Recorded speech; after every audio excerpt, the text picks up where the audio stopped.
Hi നമസ്കാരം, ഞാൻ ആഷിഖ് ആസ്ക്മുഹോമെറ്റിപ്സ്.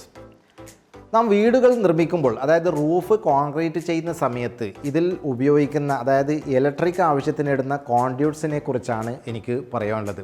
സാധാരണ രീതിയിൽ ഇന്നത്തെ ആൾക്കാർ, അതായത് ഇന്നത്തെ ലേബേഴ്സ് എന്ന് പറയാം, ഇലക്ട്രിക്കൽ ലേബേഴ്സൊക്കെ ഈ ടെക്നിക്കൽ നോളേജ് ഇല്ലാത്ത കാരണം അതിൽ കോൺക്രീറ്റ് ചെയ്യുന്ന സമയത്ത് തന്നെ വളരെ വണ്ണം കൂടിയ ഇലക്ട്രിക്കൽ പൈപ്പുകൾ, ഈ വയറുകൾ കടന്നു പോകേണ്ട പൈപ്പുകൾ, വലിയ വണ്ണം കൂടിയ പൈപ്പുകൾ കോൺക്രീറ്റിനകത്തോടുകൂടെ ഓടിക്കുന്നതായിട്ട് കണ്ടുവരുന്നുണ്ട്.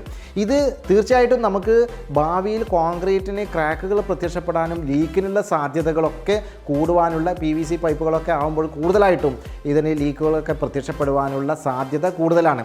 വിദേശ നാടുകളിൽ നിന്നും ഇങ്ങനെയുള്ള കോൺക്രീറ്റിൻ്റെ സമയത്ത് കോൺക്രീറ്റ് സ്ലാബിനകത്തോടുകൂടെ അനാവശ്യമായ പൈപ്പുകൾ കാര്യങ്ങളൊന്നും നികത്താൻ സമ്മതിക്കില്ല എന്നുള്ള കാര്യം നാം ഓർക്കുക. ഇവിടെ നമ്മുടെ സ്ലാബിൻ്റെ തിക്നെസ് മനസ്സിലാക്കിക്കൊണ്ട് വേണം നാം ഇതിനകത്തുകൂടെ ഇലക്ട്രിക് ആവശ്യത്തിന് പൈപ്പുകൾ ഓടിക്കേണ്ടത്.